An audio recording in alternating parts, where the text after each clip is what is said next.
ধরুন কোনো দল জাতীয়ভাবে 30% ভোট পেল, উচ্চকক্ষে তারা পাবে প্রায় 30% আসন।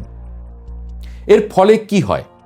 ছোট দল হারিয়ে যায় না, প্রান্তিক কণ্ঠ সংসদে ঢোকে, একক দলের একচ্ছত্র আধিপত্য দুর্বল হয়।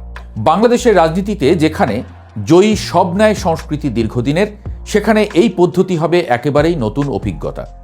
উচ্চকক্ষ যেহেতু একক কোনো সরকার গঠন করবে না, তাই অনাস্থা আনতে পারবে না, বাজেট আটকে দিতে পারবে না, অর্থবিল পুরোপুরি থাকবে নিম্নকক্ষের হাতে।